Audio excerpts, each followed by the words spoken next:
dinheiro e alguém que está comprando aplicar dinheiro. Então, a lógica econômica do título, ele independe do originador. É que a decisão de quanto eu quero receber pelo título vai depender da capacidade do originador me pagar ou não. Então, quanto maior a capacidade do cara me pagar, menor é a taxa que eu quero de retorno nesse título. Ou menor é a taxa que eu vou conseguir nesse título. Claro que eu sempre vou querer muito dinheiro. Se eu puder tirar 16% do governo, é melhor do que ganhar 9% do governo. Obviamente. Só que o governo, existe um montão de pessoas querendo aquele título, mas eu não vou conseguir os 16, vou conseguir os 9. Então, a decisão de investimento sempre é ter o maior retorno. O captador, ou a pessoa que está emitindo, sempre quer pagar menos. Então, o instrumento em si é o mesmo. O que vai variar é o tipo de emissor. E tem basicamente 3 tipos de emissores de instrumentos de renda fixa. Tem o governo federal, o governo estadual, ou os governos municipais. Teoricamente, todos eles podem emitir títulos. Só tem um que é zero risk, né? que é risk free, que é o governo federal, porque é o único que pode emitir moeda, né? Os outros não. O governo estadual, o governo municipal, eles têm restrições contra a emissão de moeda. Por isso que as emissões dele não são tão desejadas. Todo mundo quer títulos do governo federal e não tanto do estado, nem tanto do município, dos municípios. Tem a categoria de títulos emitidos por instituições financeiras, que são títulos de renda fixa de agentes privados, porém com um grau de governança, de controle, uma fé que o sistema funciona corretamente, que faz com que ele acabe pagando menos do que os entes não bancários. E tem a terceira categoria, que são os entes não bancários, que são aí todos os outros que captam dinheiro, que podem captar via emissão de uma debênture, emissão de outros títulos de captação que podem ser privados. Mas basicamente o que se investe mesmo em termos de títulos monetários no Brasil são ou títulos do governo ou títulos bancários. Esses são os 2 grandes segmentos de aplicação. Então vamos começar a falar um pouco do mercado monetário nacional, que cobre todos esses tipos de títulos. Então, o mercado monetário nacional, na verdade, ele pode ser segmentado em títulos públicos e privados. Não é 100% nessa lógica, mas a princípio existem 2 grandes sistemas de registros e controles de títulos disponíveis, que mais ou menos a gente vincula cada tipo de título, né? Tudo que é título público federal, ele circula na Selic. Então, o que é a Selic? A Selic foi um sistema desenvolvido para poder transacionar todos os títulos públicos e os caixas das instituições financeiras, que é um sistema que ele só transaciona Banco Central com instituição financeira. Então, só quem pode ter operação na Selic, ou são bancos, instituições financeiras, não sei se só bancos, instituições financeiras, e o Banco Central. Então, essa é a ideia. No segmento de título público, quem é o responsável pela operação disso aí é a Selic, e foi um sistema desenvolvido para isso, para você transacionar. E aqui que é o grande avaliador da capacidade dos bancos. Então, os bancos nunca não tem intervenção neles, porque aí tem um título emitido na CETIP que está em default. Então, o CDB que foi emitido não leva o banco a quebrar, mas um furo na conta Selic é que faz o Banco Central intervir nos bancos. Então, a intervenção no banco sempre ocorre quando o caixa que os bancos têm dentro da reserva bancária, na Selic, que está estourado. E aí você tem um processo de intervenção bancária. E o outro segmento, que é a CETIP, que hoje já não é mais CETIP, hoje fica tudo chamado B3, né? Então, antigamente existia BMF, Bovespa e CETIP. Hoje existe uma coisa única, que são a unificação dessas clearings todas, que é uma clearing, né? A Bolsa tinha uma clearing, a BMF tinha uma outra clearing, a CETIP tinha outra clearing, se unificaram todas na B3, e aqui é onde transaciona os títulos privados. E aí todos os títulos privados se transacionam aqui. Então, você quer fazer CDB, você quer registrar cota de fundo, você quer registrar debênture, você quer registrar qualquer ativo, quer registrar até operação de gravame de bens, tudo isso acaba usando a CETIP como um sistema de registro, de clearing de operação. Então, a CETIP basicamente é onde está todos os títulos privados, todas as operações privadas e todas as operações públicas estão na Selic. Essas são as 2 grandes clearings de liquidação de títulos de renda fixa.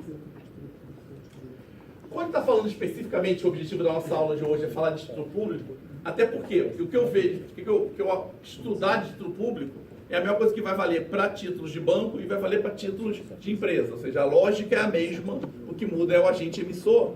Então, quando a gente fala em título público tem uma característica muito peculiar. Para que serve um título emitido por uma empresa? Para captar dinheiro, certo? Ela precisa de dinheiro, ela vai emitir um título para tomar dinheiro para poder pagar ou a dívida dela, ou fazer uma expansão de planta, ou comprar estoque, ou fazer algum tipo de investimento com aquele dinheiro, certo? Então esse é o objetivo quando você emite um título privado. Quando o governo emite um título público, qual é o objetivo dele? Captar dinheiro. Porém, tem um agente público que tem outro objetivo. O título público, ele diferente do título privado, ele tem dois objetivos. Quando você está falando do governo central, do governo federal, o objetivo de emissão de título é para cobrir o caixa do governo. Então, o governo precisa de dinheiro, ele vai aplicar, vai construir uma hidrelétrica nova, ele precisa de dinheiro para poder bancar essa hidrelétrica até, 20 anos que vai dar resultado, ele emite títulos, capta dinheiro e coloca o dinheiro na hidrelétrica. Esse é o mundo ideal. Na verdade, ele emite dinheiro para pagar a conta dele, que é o pior das coisas, né? Emite título para isso. Mas, a princípio, a ideia do título é isso, é você captar, fazer o investimento, lá na frente você ter capacidade de pagar de volta esse título com o retorno dos investimentos de longo prazo. Então, esse é o papel quando o Tesouro emite. Só que, diferente do título privado, existe também um outro objetivo na emissão de título público, que é fazer o controle monetário. Controlar se está faltando dinheiro, sobrando dinheiro, equilibrar o caixa, na verdade, equilibrar a liquidez de dinheiro na economia. E esse é um papel que não é o governo federal que faz, mas o Banco Central. E o Banco Central usa títulos não dele, mas o título do Tesouro Federal. Ou seja, antigamente não, antigamente o Banco Central emitia títulos.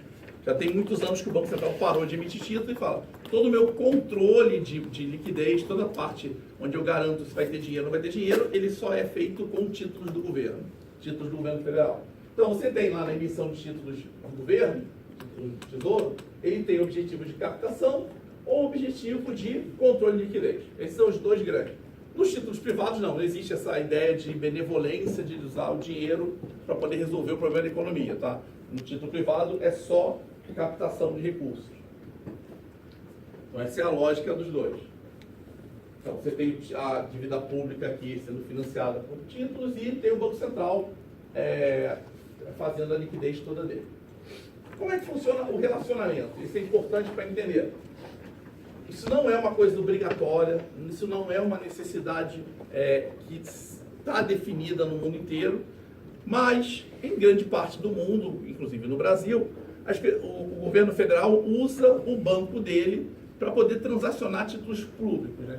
Essa carteira, essa relação dele com o mercado é feita através do seu banco público. E que banco é esse? É o Banco Central. Então, nesse caso, o Tesouro Federal, ele nunca vai a público vender. Ele sempre usa o Banco Central como estrutura de venda. Então, ele usa o Bacen para transacionar com quem? Com as instituições financeiras.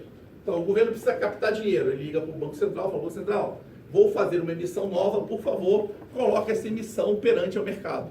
Aí o Banco Central vai nos dealers de mercado, vai nos bancos e fala, bancos, o Tesouro Federal vai fazer uma oferta, então ele tem interesse de capital, vocês estão interessados em comprar? Aí os bancos mandam propostas para o Banco Central e o Banco Central manda para o Tesouro. Ele pega o título, então ele manda o dinheiro para o Tesouro, que ele captou para os bancos, o Tesouro manda o título para o Banco Central e o Banco Central manda para o mercado.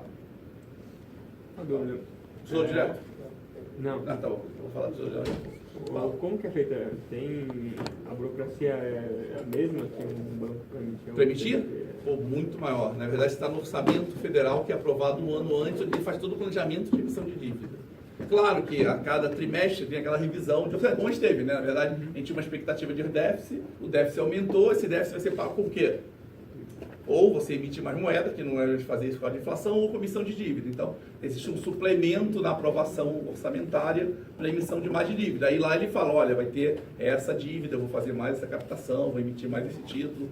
Mas, em geral, todo ano ele tem a programação de renovação da dívida. Então, já começa o ano dizendo assim, olha, aquela dívida de LTN que vai vencer em 2018, abril, eu já vou renovar, vou rolar essa dívida, então já tem um leilão programado para o dia que vencer, já emitir uma nova leilão para poder voltar a captar.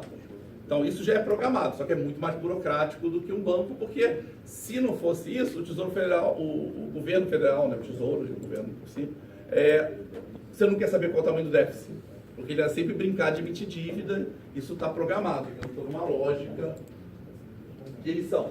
Só que o Banco Central, nesse caso, pode fazer o quê? Se o Tesouro decidir vender um título, ele acha que tem título demais no mercado. Ele compra e estoca isso aí. Ele fala, não, essa série aqui, que vai ser emitida, vai ficar no meu estoque, para eu poder fazer minha política monetária. Então, parte do título que é emitido, ele nem vai a público, por quê? Porque fica no próprio Banco Central, onde o Banco Central regula isso. E o Banco Central paga com o quê?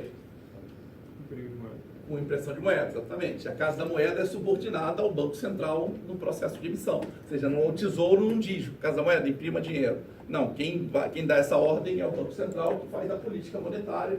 Logo, ele é responsável por isso. Então, se ele acha que tem dinheiro demais, que vai dar problema de excesso, ou vai faltar dinheiro, né? Porque quando você vende título, o que você faz? Você esteriliza, você tira dinheiro da economia, do mundo privado, para colocar no governo, que vai perder no buraco negro do governo. Ele fala, para fazer isso, eu prefiro não fazer, eu simplesmente deixo, eu dou o dinheiro para o buraco negro e fico com o título. O dia que sobrar dinheiro aqui dentro, eu começo a vender esses títulos para repor minha posição. Então, esse é o processo, mais ou menos, de negociação.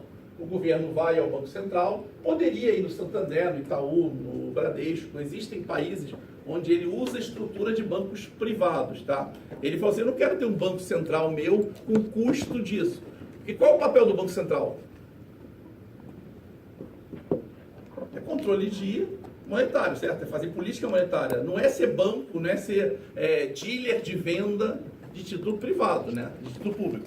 Ele, não, na verdade, isso é um ônus para ele. Ele tem uma área, ele tem uma estrutura, ele tem um sistema para fazer isso. E isso tudo é custo que não precisava. Ele podia usar o Itaú, o Bradesco, Santander, para fazer essas vendas de títulos diretos. Ele prefere manter o Banco Central até por uma questão de controle próprio dele. E aí o Banco Central vende para os bancos e os bancos aí colocam no público em geral. De que forma ele coloca no público em geral? Que foi? Pro leilão? Não, para público em geral não. Para os bancos vai vir leilão.